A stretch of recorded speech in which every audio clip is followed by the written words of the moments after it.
समाज सेवी अपने आप को कर्मयोगी मानते हैं। क्या केवल समाज सेवा करना ही कर्मयोग है?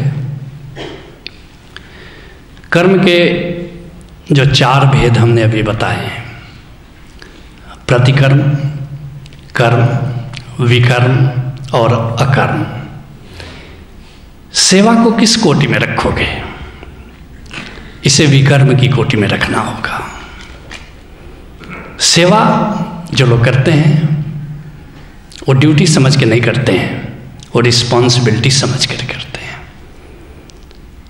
पहल करके करते हैं।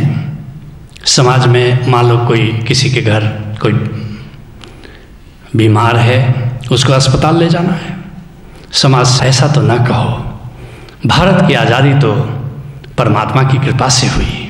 हम सब ने कार्य ज़रूर किए, हम सब ने मेहनत ज़रूर की, लेकिन भारत की आज़ादी केवल हमारे परिश्रम का परिणाम नहीं है, निश्चित यह गोविंद की कृपा का परिणाम है। यह जो ईश्वर प्रणिधान है, यही किसी कर्म को कर्मयोग बनाता है।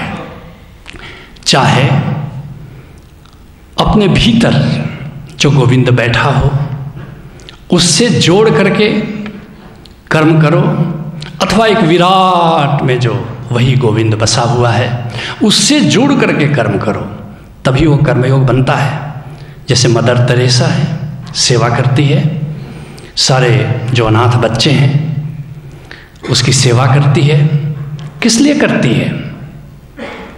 मानती है वो कि विराट ने उसको ये भूमिका सौंपी है, परम अस्तित्व ने उसके लिए यह कार्य निरूपित कर रखा है, उसके लिए यह सेवा भी कर्मयोग है, याद रखना। लेकिन अगर केवल तुम सेवा मात्र सेवा के लिए कर रहे हो, उसमें विराट के छुपे हुए हाथ नहीं देख रहे हो, अगर विराट की प्रेरणा नहीं देख रहे हो, तो वह सेवा तो है, विकर्म तो है, मगर कर्मयोग नहीं है। मैं मानता हूँ कि मदर तेरेसा की सेवा कर्मयोग का उदाहरण है।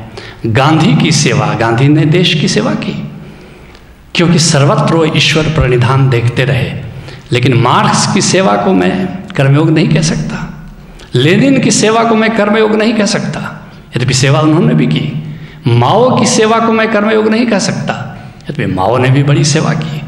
लेकिन गांधी की सेवा को, विनोबा की सेवा को, मदर तेरेसा की सेवा को कर्मयोग कहने में मुझे कोई हिचक नहीं है।